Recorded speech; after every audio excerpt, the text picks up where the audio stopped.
did you see Prime Minister's Question Time today? Yeah, very exciting. It was actually. The Tories and indeed all the opposition parties and many Labour MPs are saying to Starmer, in terms of the vetting process that led to you appointing the appalling Peter Mandelson to the crucial role of ambassador to Washington, Britain's man in America. We need to see every single bit of those details. He's saying, oh, yes, of course. But they're sticking a little amendment in saying, unless, of course, those details involve matters of national security. In other words, he's trying to redact some of it. He's trying to make sure that we don't know. Even his own MPs are saying, no, not this time, mate. You've got to be transparent. Two questions, really. He must be stopped from this, mustn't he? And even if he does succeed in blocking some of the information about Mandelson that we have a right to know, don't you think his days are numbered as Prime Minister? I think one of the most evident things I took away from watching that PMQs was, did you see his hands shaking? I said it straight away on X. Keir Starmer's hands were shaking. He was visibly rattled. He kept turning the pages of his notes. He was really ruffled, and you can just tell that he knows his days are numbered.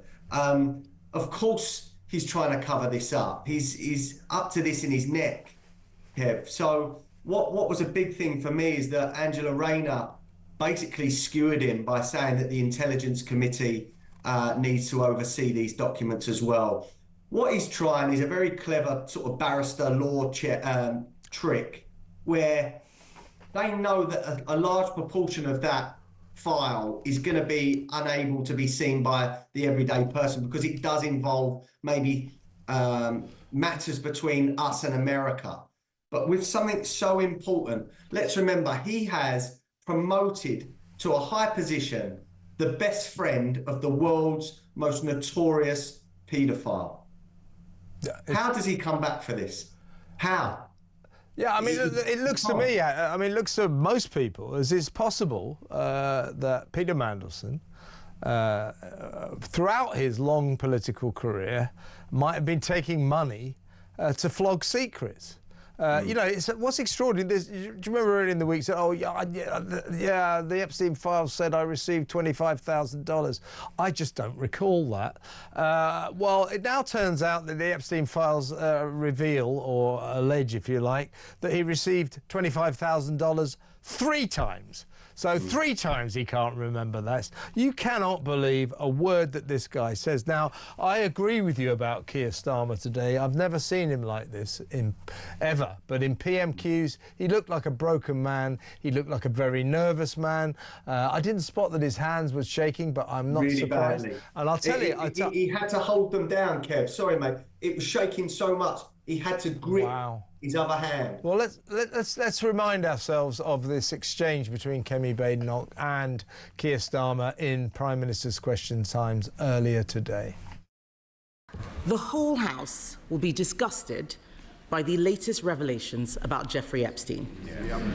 All of us want to see his victims get justice. But the political decision to appoint Epstein's close associate, Peter Mandelson, as Britain's ambassador to Washington goes to the very heart of this Prime Minister's judgment. When he made that appointment, was he aware that Mandelson had continued his friendship even after Epstein's conviction for child prostitution? Mr. Speaker, let me start where I must, with the victims of Epstein, and all of our thoughts are with them. Can I also say our thoughts are with all those who lost jobs, savings and livelihoods in the aftermath of the 2008 financial crash. To learn that there was a cabinet minister leaking sensitive information at the height of the response to the 2008 crash is beyond infuriating. And I am as angry as the public and any member of this House. Mandelson betrayed our country, our Parliament and my party. Mr. Speaker, he lied repeatedly to my team, when asked about his relationship with Epstein before and during his tenure as ambassador. I regret appointing him. I'll bet you do. You're right, he looks very, very nervous. He looks like a broken man, I reckon, Adam. Now, the question, did you know about Mandelson's continuing friendship with Epstein? In the end, Starmer said he did. So he appointed Mandelson to the position, to the most important diplomatic role in British politics, the ambassador to America in Washington, in the full knowledge that this guy had a long friendship with a very dodgy American billionaire businessman.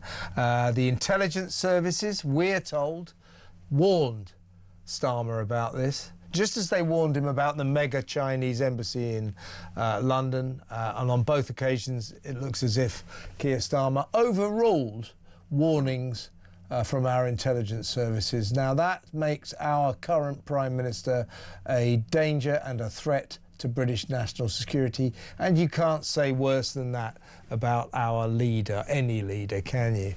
No. I mean, I don't know anyone that does trust Keir Starmer. He's been a disaster for 18 months that he's been in. He's continually lied to us. And now, as you said there, promoting the best friend of the world-renowned paedophile to US ambassador, when people like me, I'm sure you did as well, commentators all over X and social media were saying, what are you doing? We'd already seen the Times report on Epstein and Mandelson, their relationship. Some of this stuff was out in the open. So the government knew that, and I think Kemi actually brought that up. The Conservatives have Google. We know what you knew. And obviously the security services saying that, or we're told that they advised not to promote him to this position. You have to ask yourself, and I'm not accusing Starmer of anything here, just to protect myself. I'm basically saying, it looks like to someone outside of politics that maybe Keir Starmer is compromised. And you only have to look at things like the Chinese embassy and other things that have gone on, the Chagos deal. They are doing things that do not make sense to anyone, whether that's the man in the pub, the street, or respected politicians. So many things are happening within this government that do not make sense. And you have to question what is driving them. And for me, it's just my opinion. It looks like this government is compromised. I think you've got a very strong point there. Of course, well, certainly, arguably over generations since the Blair days, this country, this nation, has been compromised by a man in the highest positions in politics, Peter Mandelson, who I think is probably a psychopath. You know, people say, oh, he lusted after power. I don't think he lusted after power. He lusted after money. He'd do anything for money. You want a secret? I'll flog it to you. I'm Mandy. Buy me. Simple as that. We've got a serious problem here, and I do believe that Keir Starmer isn't going to recover from this scandal. Let me ask you about an element of this. This is how the establishment works. You remember when Mandelson, who, by the way, his only achievement in 6 months of being our ambassador in Washington, his only real achievement was to almost, thank God he didn't quite succeed, push through the Chagos deal, which is not, Chagos Islands, not exactly good for Britain. So that he goes, oh, I managed to do that. Oh, great, thanks, Pete. Another winner. But he was fired from that position when more details emerged of just how close he was with Epstein, just how compromising and dangerous to security his relationship was with that low-life paedophile, a very influential billionaire, by the way. So he apparently was asked by Starmer, so I think you better step down, Peter. He said, oh, I'm not doing that. You'll have to fire me. So he did fire him. So he was sacked in disgrace. Did you know that he was given a 6-figure payoff, taxpayers' money, 6-figure payoff for being sacked in disgrace? I think the government, as a matter of urgency, should get that taxpayers' money back from Mandelson. Don't you? I didn't even know that. You've just told me that. What a slap in the face for the average man in this country. We're already getting tax to high hilt, record levels of tax. We're seeing people on benefits, many of whom shouldn't be on benefits, you know, game the system and get more money than ever. We've got corrupt politicians getting payoffs.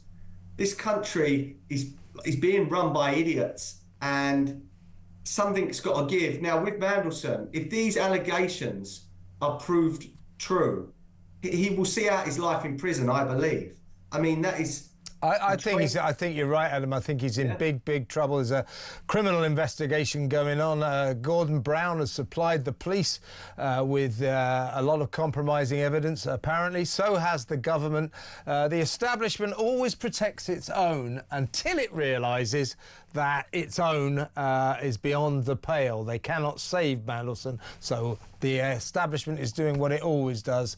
It is chucking him under the bus ruthlessly. But I think this time he's going to take everyone with him. I really do. I believe he's going to take Starmer out. I think he holds a lot of secrets on Keir Starmer. And I think Keir Starmer is probably shaking and nervous because he knows that Mandelson can unveil some very dark secrets of the Prime Minister. I think you're exactly right, Adam. Very quick word from you as a pub landlord. Nigel Farage had a press conference yesterday saying we'll bring down the price of a pint by going easy on pubs, by reducing business rates, by reducing national insurance payments, and generally making the life of a pub landlord easier and less expensive. That must be music to your ears. It's given publicans like me and people within hospitality, cafe owners, restaurateurs, it's given us some hope. We've got no hope at the moment. It's the hardest trading conditions ever. We're being taxed into oblivion by this clueless government and this clueless chancellor. It seems like Reform know that sometimes you've got to cut taxes to ignite industries and to give a resurgence to certain businesses. And I believe that a lot of these measures that Reform are saying they're going to do will actually create more money for the Treasury. The 10% VAT is better than I've even been campaigning for. I've been campaigning 12, 13% to take us in line with Europe because they support their hospitality and their tourism industries. We tax them. And look, what else did they do? Reversal of the national insurance contributions. That's one of the worst policies of a budget that I can remember in 20 or 30 years as being an adult. It's so damaging and it's put so many businesses out of business. And also, I think it's around 150,000 hospitality jobs have been lost, basically down to that policy itself. So Reform are listening. They're listening to people like me that are publicans. They're listening to the hospitality workers, not just the CEOs that, you know, will take them for a fancy dinner and try and protect their share price. Reform are listening to the people on the front line, like myself, like restaurateurs, like cafe owners, and they know they've got to protect this because if hospitality fails, our economy fails. And that is why it does not make sense what Rachel Reeves is doing. For me, again, it looks like it's on purpose. They're trying to do this on purpose. Why they would do that, I don't know. But it seems like they're trying to get everyone on benefits so they can control them. I just don't think they're typical socialists. They're the fun police. They don't like people enjoying themselves. You know, going to the pub is a harmless activity for nearly everybody. The way Labour sees it, oh, if you go to the pub, you're an alcoholic, you're a danger to the public, and so on and so forth. They're killjoys, and they're killing pubs, and that has to be saved. Cheers to that.